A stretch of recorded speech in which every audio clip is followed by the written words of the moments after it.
Welcome to the Healthy Skin Show with Jennifer Fugo, where we're flipping everything you've been told about your chronic skin issues upside down and connecting you with alternative solutions your dermatologist never told you about. Welcome back to episode number 45 of the Healthy Skin Show. In today's episode, I'm talking all about what I call the health quest burnout. And here's what I mean. You've gone to doctor after doctor, trying to get help with your skin and other symptoms and conditions. You spent countless hours online searching Dr. Google and jumping in and out of rabbit holes, desperately seeking something that's missing, some of these missing clues. You've tried creams, salves, supplements, medications, lifestyle changes, and all sorts of homemade remedies, hoping that something will work.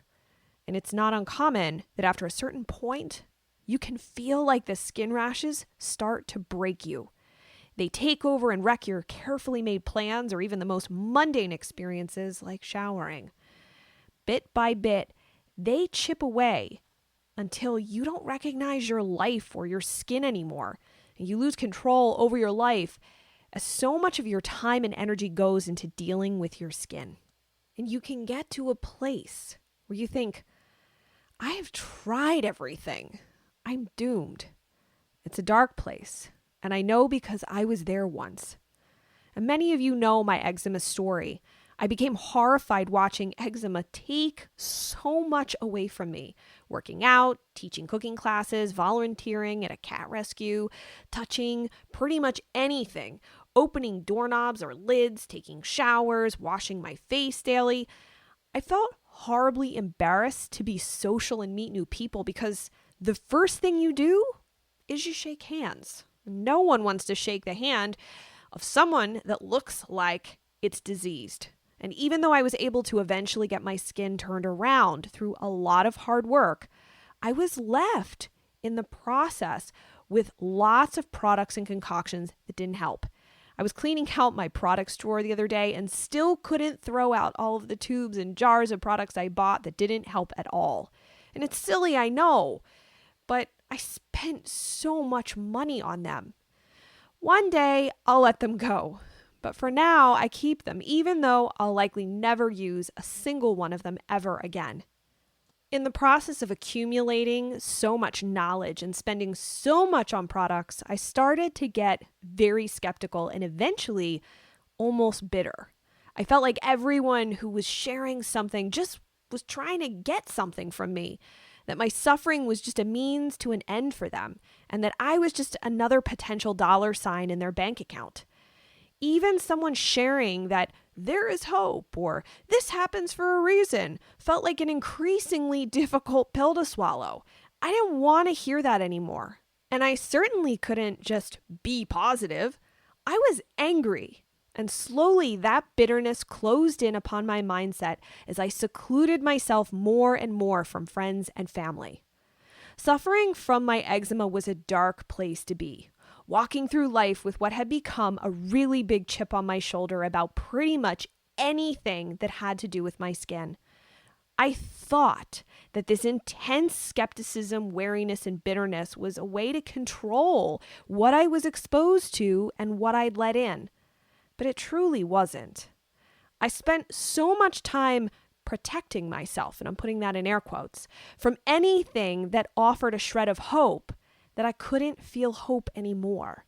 When one thing didn't go my way or made things worse, like trying a new cream or some supplement I read about on some random website late at night, I was ready to throw in the towel. What is the point of even trying when it probably won't work? I'd say to myself. It was a way to ward off and avoid more disappointment, and at least I could control that. Every step that I took towards cynicism, distrust, and even bitterness, to some degree, the greater the walls around me were that I built. The negative attitude became my armor, fending off yet another failure before I even got there. And it wasn't until my husband finally said to me at my lowest point, "Have you really tried everything?" And the truth was that I hadn't.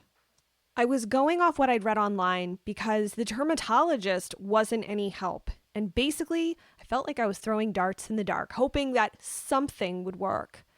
But the truth is, I didn't actually know what was going on under the surface. There was no cohesive plan or a clear direction, just me playing a giant game of whack-a-mole and failing miserably. His question helped me see that taking a step back and focusing on looking deeper was more important than spending hours reading study after study on single nutrients for the skin. And that intervention changed everything for me. When I look back now, I see a number of parallels to the faulty or leaky barrier that was my skin and this mindset. I felt so out of control, especially because nothing that I had tried actually worked. After a certain point, I became frustrated and then angry, and I needed to direct the energy somewhere because I couldn't just have it stay stuck inside of me. So I started building this wall between myself and anyone who made any sort of suggestions or recommendations, thinking the whole time that you don't understand my suffering. I'm going to protect myself from any attempt at hope because I can't take any more failure. I'm not going to be vulnerable anymore. And when you take a 2,000-foot view of that perspective, skin rashes make us both physically as well as emotionally vulnerable. That vulnerability can be incredibly uncomfortable, especially when you're being stared at or worried that you're going to be stared at, fending off unwelcome advice or dumb comments or jokes, missing out on life and work, and feeling utterly unsupported by family, friends, and even medical professionals. I'm no expert in vulnerability, but I have experienced my fair share in life, both as a kid growing up, constantly teased, and as an adult living with eczema. And I can tell you one thing. The wall that you build around yourself might feel safe, but it ultimately can be very, very limiting. You literally feel like there are no options nor chances again in front of you because you've experienced too much disappointment, and it shuts you away from taking an active role in your skin puzzle. Sure, you stay safe from potential disappointment, but you also hide and close yourself off to the things that could legitimately help you. I have to say that having hope is necessary to continue moving on this journey. Dark and doubtful moments are normal and they shouldn't be ignored or blown off. But you weren't put here to end up in a position to just suffer and give up. Maybe, just maybe, it's time to look at your skin puzzle from a different perspective or angle as an act of self-love. If you're open to that, here's what I'd suggest right now to help you step out from behind your negative emotions, aka the vulnerability wall. Here's my 6 suggestions. First, when you feel skepticism start to creep in, look for good science, references, and information that backs up what you are reading. Second, if it sounds too good to be true, it probably is. Third, avoid making sweeping generalizations about people's intentions. Get to know the people and companies that you follow, interact with them, and get a sense of what drives them. Number 4, speaking of people, vet the experts and influencers you follow. What type of degrees do they have, and are they actually qualified to support you with your skin problems? Is their biographical and educational information easy to find? And if you're interested in working with them, do they actually have experience with your specific conditions?